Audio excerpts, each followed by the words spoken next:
Hey everyone, welcome back to Brain Muffin at the Movies. And we have the Avengers Endgame coming right down the pike. So we're going to talk a little bit about its promotion. So we have from Deadline.com, as well as an article from Forbes.com, although I've cut the top part off, so you have to trust me on it. So we have Avengers Endgame, $200 million plus promotion campaign is Marvel's biggest ever, surpassing Infinity War and more. Now this part of what concerns me here is we know this is the most expensive movie just in terms of the amount of people in it. Then the special effects. The budget's starting to smell like it's going to be $600 million before it's all said and done, and it may need the international box office just to bring in any money. If they only have read an article, well, it might hit $700 million domestically, but that might cover the production costs. So. This is incredible. So we have a Geico commercial.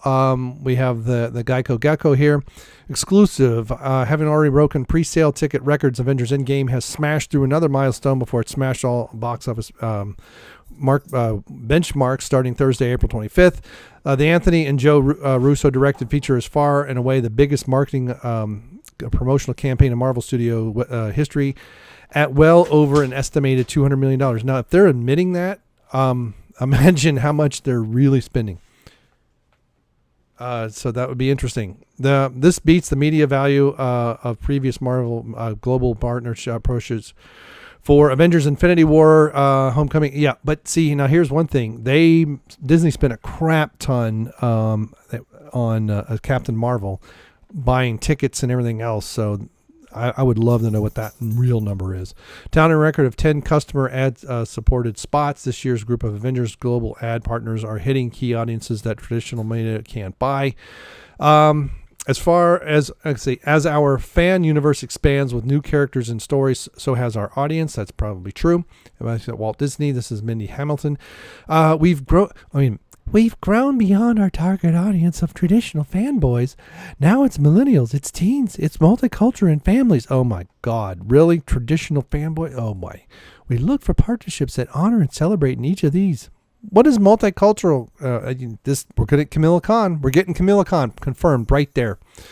From any brand looking to solidify itself on shelves or break through to a new audience, partnering with Marvel is a dream. Could be, I guess, as long as it brings them money. It's an average 50% spike in sales. Wow, for a specific product line they're promoting over a quarterly basis.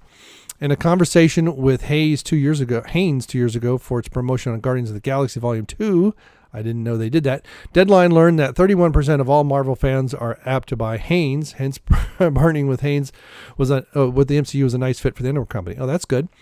Marvel fans, this is Hamilton again. When you first met them, can't wait to share with their experience and their fanship. Okay. That fanship transfers into becoming brand ambassadors, which translates into sales. And I know some great Marvel fans. They've never once told me to buy underwear from Haynes. Not once. I have no idea what they actually. I have some Hanes and Fruit Loom. I buy whatever's on sale because even men underwear has gotten expensive. It's ridiculous. And this article is longer than I thought, and I wanted to cover both of them.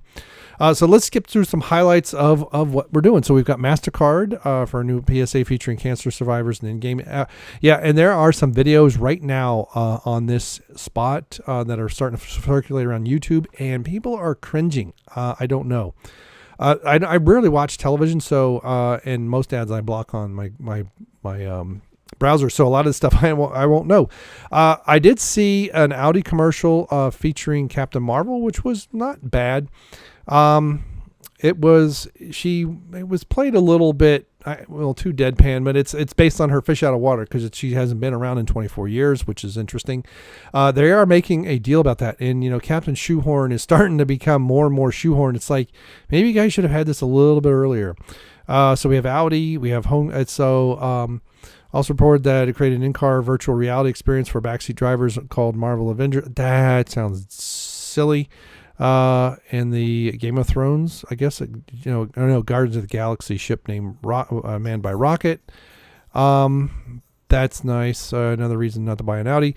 Okay, this was Brie Larson as Captain Marvel in a reintroduction to society after years away from Earth. Seen this. Actually, it wasn't bad. Again, part of Brie does not do sarcasm well. She comes across as snarky rather than sarcastic. There's a couple of times they could have made that a little bit better.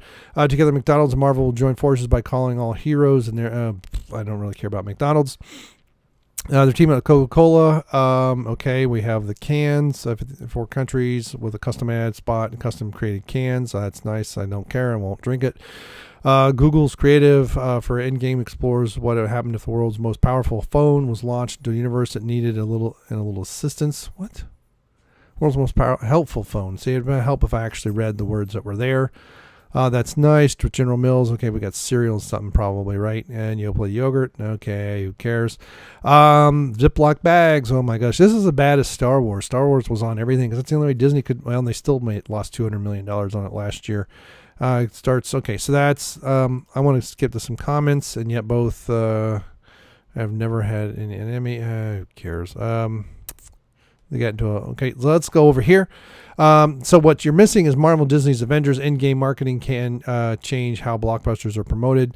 We're just under a week out. Okay, we're actually less than that. No spoilers. Okay. Will this be the Lost series finale? Yes, it will, which at least attempted to blow. No. That's Star Wars. It's going to end like Lost, which merely offered a high-quality conclusion for which the various arcs played out pretty much as expected. I don't know what people expect, but I would just like a high-quality conclusion, period. In Phase 3, and then maybe parts of Phase 4 is kind of picking up aftermath. There needs to be, not everybody needs to make it back, but not everybody needs to be dead either. You could have Tony Stark retire essentially and hand the mantle off to Riri.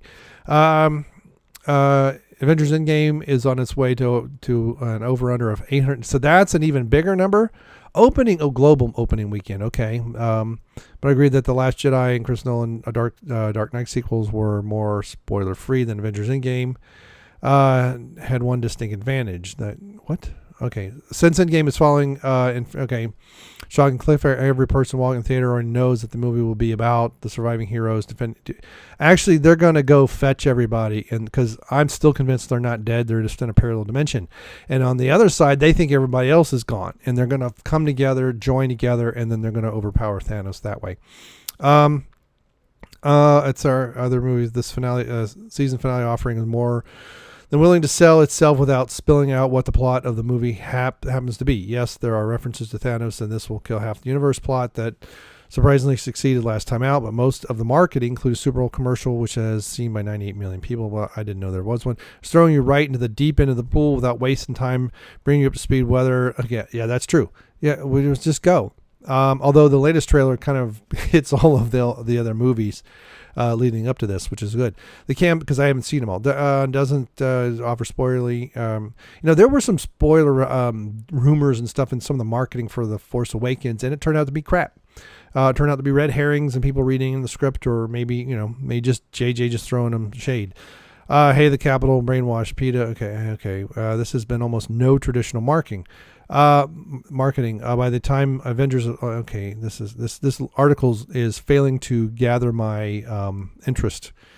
Epilogue. There will be more TV spots over the next week, presumably at least one that highlights various critical pull quotes from the embargo drops. Yeah, I'm sorry. Oh, it's Scott Mendelsohn. No wonder. So often I get about a third of the way through his articles and I don't care to read anymore. It's so boring. I should have seen his stupid face at the beginning of this. All right, well, I don't know what this article does, and I know people are like, I'm wasting my time. Yeah, we all wasted our time, so forget it. This one has far better, and even though it's too long. All right, so the marketing for Avengers is going to be the Avengers Endgame is going to be something else. It's already starting to be something else, and I'm hoping that I just want a good conclusion. I'm not a Marvel fanboy. I like them comics. I like Spider-Man and all that, but I just want a good conclusion. I don't want to leave the theater going, "Geez, I just wasted 3 hours." All right, thanks for everyone. What do you think? You think it's gonna be great? You think it's gonna suck? Let me know. Bye.